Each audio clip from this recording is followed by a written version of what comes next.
Skala Survei Indonesia merilis hasil survei terbarunya dengan tema peta politik nasional jelang pendaftaran calon presiden. Dalam hasil survei yang dipaparkan mengkerucut terhadap 3 nama besar yang akan bertanding di Pilpres 2024, yakni Prabowo Subianto, Ganjar Pranowo, dan Anies Baswedan. Direktur Eksekutif SSI Abdul Hakim memaparkan bahwa elektabilitas Ketua Umum Partai Gerindra Prabowo Subianto berada di urutan teratas, membawahi Gubernur Jawa Tengah Ganjar Pranowo, diikuti Gubernur DKI Jakarta Anies Baswedan. Dalam pertanyaan terbuka, Prabowo yang akrab disapa Pak Bowo mendapatkan persenan sebesar 15%, sedangkan Ganjar Pranowo 11,7% dan Anies Baswedan 10,7%. Begitupun dalam pertanyaan tertutup, Pak Bowo masih teratas dibandingkan tokoh lain.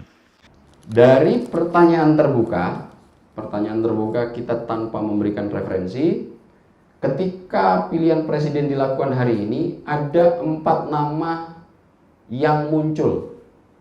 Dan di sini Pak Jokowi masih ada.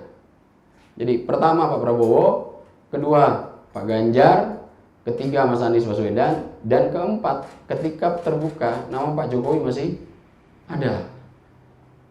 Meskipun angkanya sudah ada di urutan keempat, karena semuanya sudah, mayoritas sepertinya sudah sadar bahwa Pak Jokowi sudah tidak bisa nyalon lagi.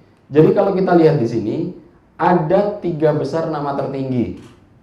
Ada Pak Prabowo dengan 15,0, Pak Ganjar 11,7 dan Anies Baswedan 10,7. Ini dalam pertanyaan terbuka. Kemudian coba kita press dengan memberikan referensi 24 nama. Pertanyaan tertutup. Hasilnya ini.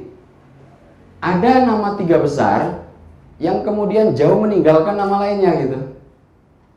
Saat ini klaster 3 besar kalau di MotoGP berarti sudah ada yang kelompok yang terdepan yang jauh meninggalkan lawan-lawannya di belakang. Ada Pak Prabowo Subianto 20,4, Pak Ganjar Pranowo 13,5 dan Anies Baswedan 11,8.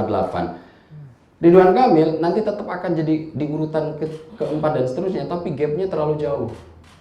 Jadi kelompok saat ini yang terdepan dalam memimpin race ke 2024 dalam potret saat ini ada 3 nama. Lagi-lagi yang muncul hanya 3 nama. Pak Prabowo, Mas Ganjar, dan Mas Anies Baswedan.